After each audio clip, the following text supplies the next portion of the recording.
तो इस साल एमबीए सीईटी की examination first, second and third April को जो है वो कंडक्ट की जाएगी एंड काफ़ी सारे स्टूडेंट्स के ये डाउट्स है एंड बहुत सारे स्टूडेंट्स तो कंफ्यूज भी हो रहे हैं कि मेरा स्लॉट 3 में एग्जामिनेशन है तो क्या मेरा स्लॉट बहुत ही ज़्यादा टफ रहेगा, मेरा स्लॉट जो है वो फर्स्ट है तो क्या वो इजी रहेगा, मेरा एकदम लास्ट डे पे पेपर है तो मेरा क्या बहुत ही इजी पेपर जो है वो आने वाला है एंड ऐसे और भी बहुत सारे क्वेश्चंस। तो इसी से रिलेटेड गाइज इस वीडियो में आपको बहुत ही इंपॉर्टेंट जो इन्फॉर्मेशन है वो देने वाला हूँ। साथ ही मैं आपको ये भी बताऊंगा कि क्या लास्ट ईयर सच में ऐसा कुछ हुआ था कि कुछ स्लॉट के एग्जामिनेशन बहुत ही टफ आए थे एंड कुछ के बहुत ही इजी। तो ये सब कुछ मैं आपको पहले से जो है वो बता देता हूँ ताकि आप जो है वो अवेयर रहो एंड उसके अकॉर्डिंग अपना जो प्रिपरेशन है वो कंटिन्यू रखो। तो वीडियो पूरा एंड तक देखते रहिए एंड अगर आप इस चैनल पे न्यू हो गई तो सब्सक्राइब जरूर से कर लेना ताकि आपको टाइम पे सारी जो इंपॉर्टेंट इन्फॉर्मेशन है वो मिलती रहे। वीडियो में आगे बढ़ने से पहले गाइज अगर आपने अभी तक हमारे एमबीए सीईटी के full length mock test series में एनरोल नहीं किया गाइज तो जरूर आप इसमें जो है वो एनरोल कर सकते हो एंड अपनी प्रैक्टिस जो है वो और बेटर तरीके से जो है वो कर सकते हो।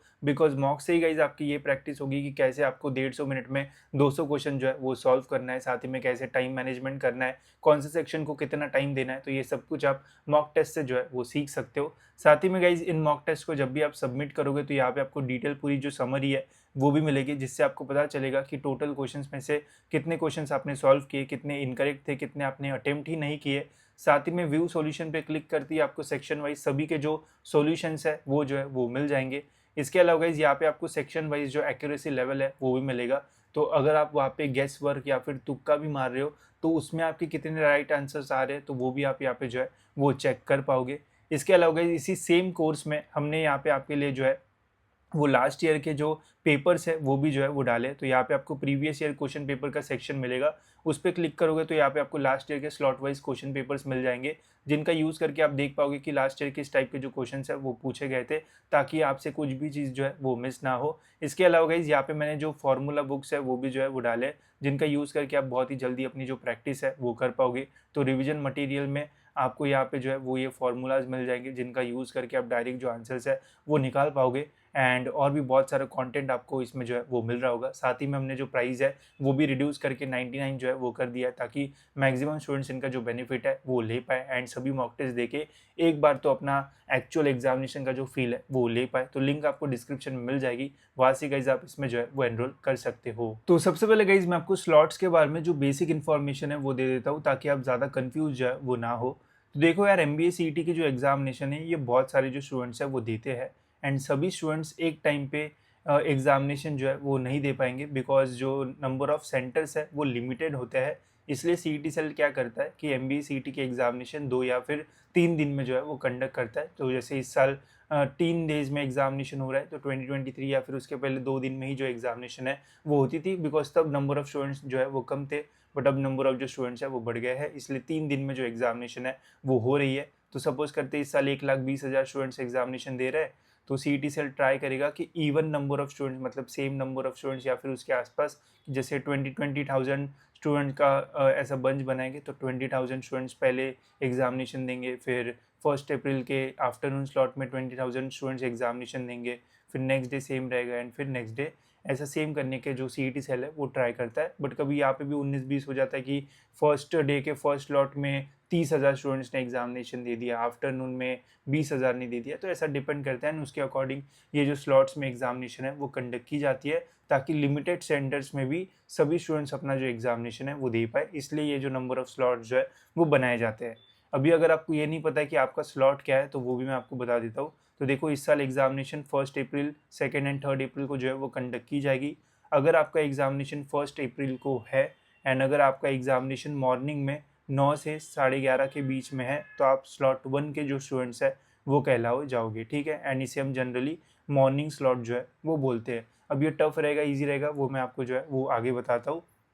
नेक्स्ट, अगर आप 1 अप्रैल के स्लॉट 2 में मतलब अगर आपका एग्जामिनेशन 2 से 4:30 बजे के बीच में है तो आप स्लॉट 2 के स्टूडेंट जो है वो कहलाओ जाओगे एंड आपका जो स्लॉट है वो रहेगा आफ्टरनून स्लॉट, ठीक है। मैंने स्लॉट वाइज जो व्हाट्सएप ग्रुप्स है वो बनाया है तो वो ज्वाइन कर लेना। वहाँ पे मैं काफ़ी सारा जो फ्री मटेरियल वगैरह जो है वो आपके लिए डालते रहूँगा ताकि आप और बेटर तरीके से जो प्रैक्टिस है वो कर पाओ, ठीक है। नेक्स्ट, अगर अगर आप एग्जामिनेशन जो है वो 2 अप्रैल को दे रहे हो, 2 अप्रैल में अगर आप मॉर्निंग में एग्जामिनेशन दे रहे हो तो आप स्लॉट 3 के स्टूडेंट्स कहलाओ जाओगे। अगर आप आफ्टरनून में दोगे तो स्लॉट 4 के स्टूडेंट्स कहलाओ जाओगे। वही अगर आप 3 अप्रैल को एग्जामिनेशन दोगे तो मॉर्निंग में स्लॉट 5th के स्टूडेंट्स आप कहलाओ जाओगे एंड आप स्लॉट 6 के स्टूडेंट्स जो आफ्टरनून में एग्जामिनेशन देंगे, ठीक है। तो होप सो इतना आपको जो है वो समझ में आ गया होगा एंड ये पता चल गया होगा कि आप अभी कौन से स्लॉट के स्टूडेंट्स हो, तो उसके अकॉर्डिंग व्हाट्सएप ग्रुप ज्वाइन करना है। ऐसा नहीं कि स्लॉट 1 के स्टूडेंट हो आप एंड सभी व्हाट्सएप ग्रुप ज्वाइन कर लिए, उससे कोई फ़ायदा आपको जो है वो नहीं होगा, ठीक है। इसके बाद गाइज अब ये है हमारा एग्जामिनेशन का टाइम, ठीक है। तो ये ध्यान रखना, ये एग्ज़ाम का टाइम है। गेट क्लोजिंग टाइम जो है वो आधा घंटा पहले रहेगा। जैसे 9 बजे अगर आपका मॉर्निंग का एग्जामिनेशन है तो आपका गेट क्लोजिंग टाइम 8:30 बजे रहेगा। तो आपको 8:30 बजे या फिर उसके पहले सेंटर पे जो है वो जाना पड़ेगा। वही आफ्टरनून स्लॉट के लिए जो गेट क्लोजिंग टाइम है वो है 1:30 बजे। तो आपको एग्ज़ाम सेंटर पे 1:30 बजे या फिर उसके पहले पहले जो है वो जाना पड़ेगा, ठीक है। अब इस साल सीईटी सेल ने जो सेंटर्स है वो स्टूडेंट्स को बहुत दूर दूर जो है वो दिए हैं, तो ट्रैवलिंग का इशू हो सकता है। तो इसलिए पहले ट्रैवलिंग का जो है वो सॉर्टेड कर लेना एंड कमेंट्स में बताना कि आपको कौन सा सेंटर जो है वो मिला है, ठीक है। तो अब हम आते हैं गाइस हमारे मेन पॉइंट के ऊपर कि क्या डिफरेंट स्लॉट में हमें डिफरेंट जो पेपर है वो देखने को मिलता है एंड क्या ऐसा होता है कि कोई स्लॉट का पेपर जो है वो ज़्यादा टफ आ सकता है एंड कोई ईजी। तो देखो ये जो बात है वो तो सच है कि कुछ स्लॉट में आपको जो पेपर है वो थोड़ा टफ मिल सकता है एंड कुछ स्लॉट में जो पेपर है वो आपको ईजी मिल सकता है। अब ऐसा इसलिए होता है गाइस कि सपोज आप स्लॉट 1 की जो एग्जामिनेशन है वो हो गई, ठीक है। स्लॉट 1 की एग्जामिनेशन एंड स्लॉट 2 के एग्जामिनेशन में हमें अच्छा खासा जो डिफरेंस है वो देखने को मिलता है। 2-3 घंटे का डिफरेंस है। अगर सेम ही या फिर उसके आसपास ही पेपर रहेगा तो ये वाले पेपर जो भी स्टूडेंट्स देंगे तो वो स्टूडेंट्स तो अपने दोस्त या फिर किसी ना किसी को तो बताएंगे कि किस टाइप के जो क्वेश्चंस है वो आए थे। तो ये इन्फॉर्मेशन जो है वो बहुत ही ईजिली ट्रांसफ़र होती है एंड इसका यूज़ बाकी स्टूडेंट जो है वो यूज़ ना कर पाए, बाकी स्टूडेंट्स के लिए भी फेयर पेपर जो है वो रहे एंड इनके साथ कोई नाइंसाफ़ी ना हो। इसलिए गाइज आपको डिफरेंट स्लॉट में डिफरेंट टाइप का जो पेपर है वो देखने को मिलता है एंड डिफरेंट वहाँ पे जो क्वेश्चन है वो आ सकते हैं। जैसे सपोज़ फर्स्ट स्लॉट वाले स्टूडेंट ने बोला कि यार जो सिलॉग्स है या फिर जो ब्लड रिलेशन के क्वेश्चन है वो ज़्यादा पूछे गए, ब्लड रिलेशन के 10 क्वेश्चन जो है वो आए थे एंड ये इन्फॉर्मेशन इसने स्लॉट 2 के स्टूडेंट को जो है वो बता दी, ठीक है। तो स्लॉट 2 के स्टूडेंट्स को अभी भी 2 घंटे बाकी एग्जामिनेशन देने के लिए, तो ये क्या करेगा कि ब्लड रिलेशन के जो है वो बहुत अच्छे खासे जो क्वेश्चन है वो निकाल लेगा, जितने भी इंपॉर्टेंट कॉन्सेप्ट है वो पढ़ लेगा। एंड अगर सेम ही वैसा ही पैटर्न सेकेंड स्लॉट में भी फॉलो किया गया तो इससे क्या होगा कि इसमें इसको एक एक्स्ट्रा जो बेनिफिट है वो मिल जाएगा, ठीक है। तो ये बेनिफिट ना मिले इसलिए सीईटी सेल क्या करता है कि हर स्लॉट का डिफरेंट टाइप से जो पेपर है वो सेट करता है ताकि सभी स्टूडेंट्स का जो है वो फेयर चांस मिले एंड सभी जो है वो सही से अपना जो एग्ज़ाम दे के अपना जो स्कोर है वो कर पाए, ठीक है। तो ये तो चीज़ है कि आपका जो पेपर है वो जो है वो डिफरेंट आएगा एंड डिफ़िकल्टी लेवल भी जो है वो डिफरेंट होगा। बट क्या आपको इसका जो टेंशन है वो लेना चाहिए कि यार मेरा पेपर टफ आएगा तो मेरे साथ नाइंसाफ़ी हो जाएगी या फिर मेरा पेपर ईज़ी आएगा तो मेरे को ज़्यादा परसेंटेज जो है वो मिलेगा? तो देखो जितना मैंने एक्सपीरियंस किया लास्ट 3-4 सालों में, तो आपको कोई भी टेंशन लेने की जो है गाइस वो ज़रूरत नहीं है। बिकॉज़ ऐसा होता है कि सपोज़ आपका पेपर जो है वो ईज़ी आ गया, ठीक है।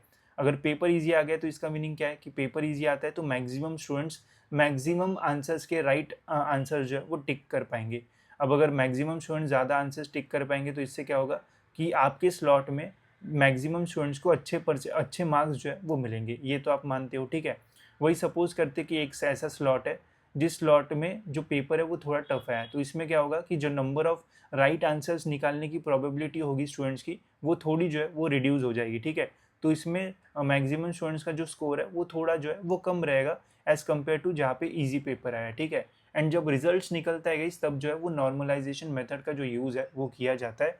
हर एक स्लॉट का जो रिजल्ट है वो डिफरेंटली आता है। जहाँ पे पेपर ईजी रहेगा तो वहाँ पे टॉपर को जो है वो ज़्यादा मार्क्स रहेंगे, जहाँ पे पेपर टफ रहेगा वहाँ पे जो पेपर में मार्क्स है वो स्टूडेंट्स को कम रहेंगे। तो उसके अकॉर्डिंग सारी चीज़ें जो है वो परम्यूटेशन कॉम्बिनेशन सारी चीज़ें का यूज़ करके एक प्रॉपर रिजल्ट निकालने की जो कोशिश है वो करते हैं। तो यहाँ पे आपको कभी भी ये प्रॉब्लम नहीं आएगा कि वहाँ पे पेपर टफ था, वहाँ पे मैंने स्कोर कम किया इसलिए मुझे कम परसेंटाइल आया एंड वहाँ पे पेपर ईजी था एंड वहाँ पे लोगों ने ज़्यादा स्कोर किया तो वहाँ पे लोगों को ज़्यादा मार्क्स मिले। तो ऐसा बिल्कुल नहीं होता, नॉर्मलाइज़ कर दिया जाता है सारी चीज़ों को एंड फिर एक रिजल्ट निकाला जाता है जिससे कोई भी आपको जो प्रॉब्लम है वो नहीं होगा। तो अगर आपको ये टेंशन आ रहा है कि यार मैं हार्ड पेपर गलती से आ गया एंड मैं ज़्यादा स्कोर नहीं कर पाऊँगा, तो ऐसा बिल्कुल नहीं है। अगर टफ पेपर आता है एंड वहाँ पे अगर आप ठीक-ठाक भी स्कोर करते हो तब भी आपको 99 परसेंटाइल मिल सकता है एंड ईज़ी पेपर जहाँ पे आता है वहाँ पे अगर आपको लग रहा है कि मेरा पेपर बहुत अच्छा गया, तब भी आपको हो सकता है कि वहाँ पे कम परसेंटाइल मिले बिकॉज़ वहाँ पे ज़्यादा स्टूडेंट ज़्यादा अच्छा स्कोर कर पाएँगे, तो आपको लगेगा कि पेपर अच्छा गया बट स्कोर इतना ज़्यादा जो है वो नहीं आएगा। तो ऐसा जनरली हमें जो है वो पेपर में देखने को मिलता है, ठीक है। अब एक चीज़ जो हमें जनरली, और एक चीज़ मैं आपको बता देता हूँ कि कौन सा स्लॉट ईज़ी आ सकता है एंड कौन सा स्लॉट जो है वो थोड़ा टफ आपको जो है वो देखने को मिल सकता है, जो कि हर साल सीईटी एग्जामिनेशन में हमें जो है वो देखने को मिलता है।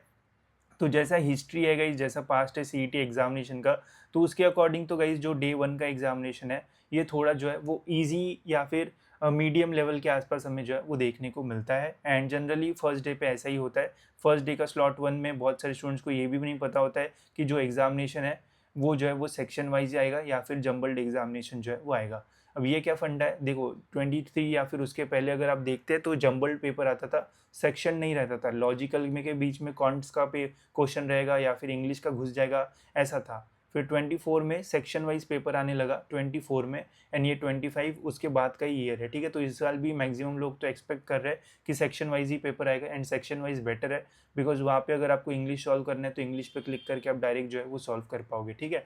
तो इस बार होप्स हो कि सेक्शन वाइज ही आएगा। जब स्लॉट 1 का एग्जामिनेशन होगा तो मैं सेंटर पे जाऊंगा, वहाँ पे स्टूडेंट्स का रिव्यू लेके आपको जो है वो बता दूंगा, बट सेक्शन वाइज ही जो है वो आएगा। तो ये स्लॉट 1 के स्टूडेंट्स को जो है वो पता चलेगा, ठीक है।